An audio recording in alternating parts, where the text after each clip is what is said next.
মিষ্টি রূপালী চ্যানেল থেকে সবাইকে স্বাগতম। আজকে একটা নতুন একটা রেসিপি করব আমি, আম দুধের পাটিসাপটা। কেমন করে সেটা আসলে আমি দেখাচ্ছি তোমাদেরকে। পিঠা করার সেই সামগ্রী দেখো, এখানে 2 প্যাকেট দুধ আছে, এখানে আম আছে, এখানে এলাচির গুঁড়ো আছে, এটা আছে চাউলের গুঁড়ো, আর এটা আছে তোমার ময়দা, এখানে আছে নারকেল, এটা দুধ নিয়ে আসছি, গুড়, চিনি। এই দিয়ে পাটিসাপটা হবে, আম দুধের পাটিসাপটা। তার মতলব হচ্ছে এখনো ধরো আম পাওয়া যায়, তার জন্য আম দিয়ে আর এই তোমার চাউলের গুঁড়ো আর এগুলো দিয়ে এগুলো মিশিয়ে একটা পাটিসাপটা করবো আর দুধে ভিজাবো, তার জন্য নাম হয়েছে আম দুধের পাটিসাপটা। কি করে করব এটা আসো তোমাদেরকে দেখাচ্ছি আমি।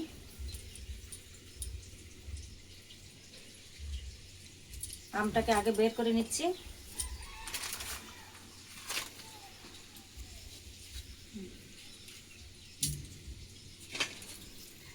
এগুলো বের করে নেব, নেওয়ার পরে তারপর একটু পেস্ট করে নেব।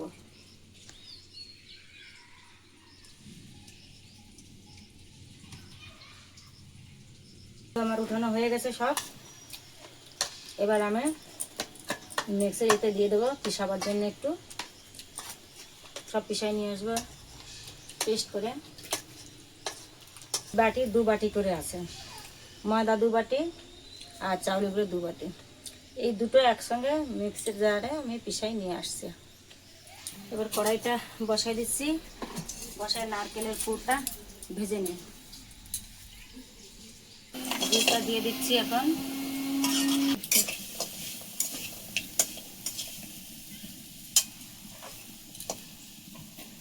দিচ্ছি, তারপরে নারকেল দিয়ে দেবো ওর সঙ্গে।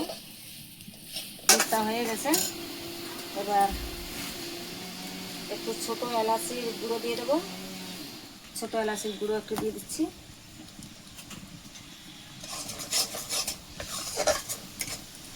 নারকেল দিয়ে দিলাম, দুধের পাউডার দিয়ে দিচ্ছি, একটু আঠা আঠা হবে, টেস্টি লাগবে।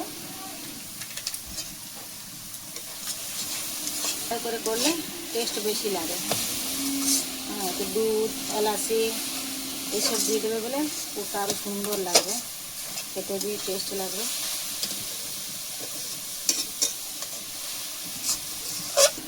হয়ে গেছে পুরটা, এখন আমি নামিয়ে নেবো। তারপরে কড়াইটা ধুয়ে আবার এর ভিতরে দুধ দিয়ে দেবো। নামিয়ে নিলাম।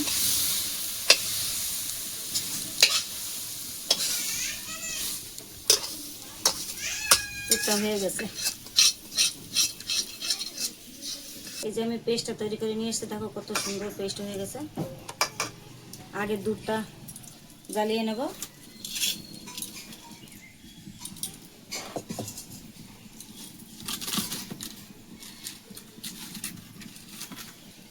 দুধটা আগে জ্বালাইয়ে ওর ভিতরে চিনি তোমার কাজু দিয়ে জ্বালানো হয়ে যাবে, তারপরে পিঠাটা তৈরি করে ছাড়বো। দুধটা দিয়ে দিলাম কড়াইতে,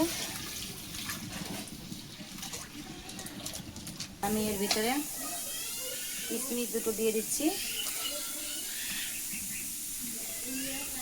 চিনি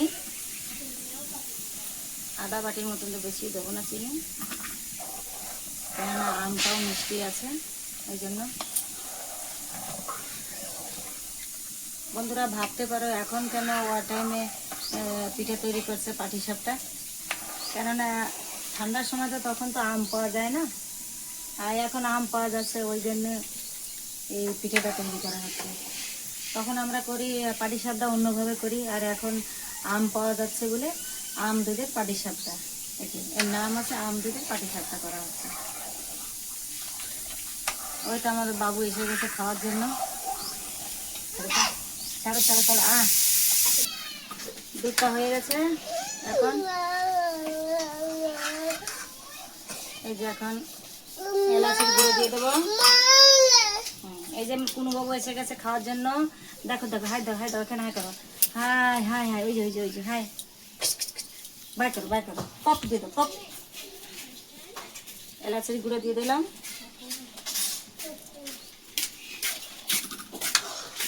এলাচের গুঁড়ো দিলে ভালো একটা গন্ধ আসবে।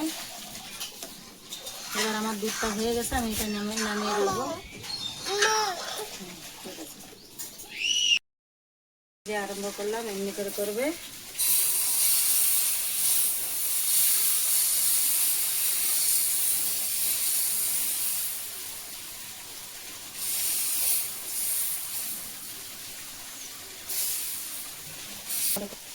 পুর দিয়ে দেবো এখানে, এমনি করে একটু পুর দিয়ে দেবো।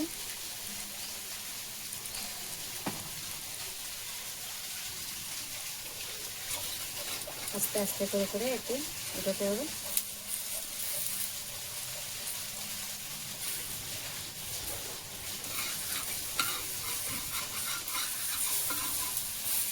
এটা এই সাইড করে রেখে দেবো। এখানে এখানে একটা দিয়ে দেবো, পুছে দেবো এখানটা তেলের একটা কাপড় দিয়ে নিয়ে পুষে। আমাদের তো ব্রাশ নাই, আমি কাপড়ে পুছে দিলাম। এছাড়া আটা দিয়ে দিচ্ছি।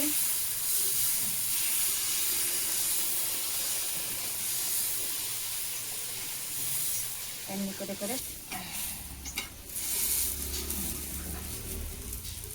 এবার এটা উঠিয়ে নেবো এখান থেকে।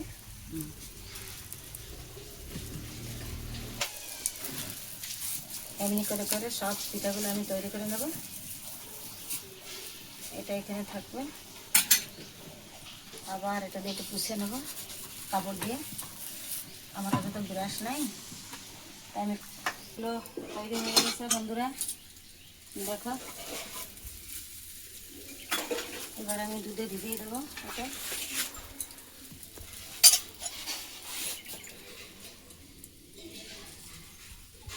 এমনি এমনি করে করে সব ভিজাবে আস্তে আস্তে।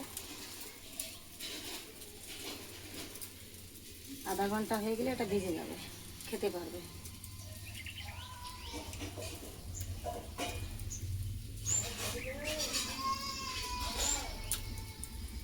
পিঠেগুলো একটু ধৈর্য রেখে তৈরি করতে হয়, কেন আর এই পিঠেগুলো হতে চায় না। কিন্তু যেরকম পাটিসাপটা সঙ্গে সঙ্গে দিলে হয়ে যায়, এই পিঠে একটু ধৈর্য রাখা লাগে।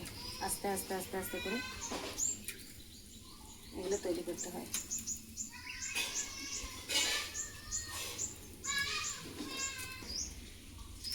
দেখলে তো আম দুধের পাটিসাপটা, এরে বলে আম দুধের পাটিসাপটা।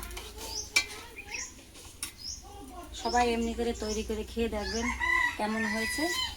আম দুধের পাটিসাপটা, পাটিসাপটা তো সবাই খাই, কিন্তু এমন করে তো সবাই খাই না। না, আমের সময় এখন আছে, এই জন্য আমের সময় আছে বলেই আম দুধের পাটিসাপটা করলাম। সবাই তৈরি করে খাবে এমনি করে। যদি আমার এই রেসিপিটা পছন্দ হয় তা সবাই সাবস্ক্রাইব করবে, লাইক করবে আর কমেন্ট করবে, আর আমার পাশে দাঁড়াবে। ধন্যবাদ। ভিডিওটা এখানে শেষ করছি।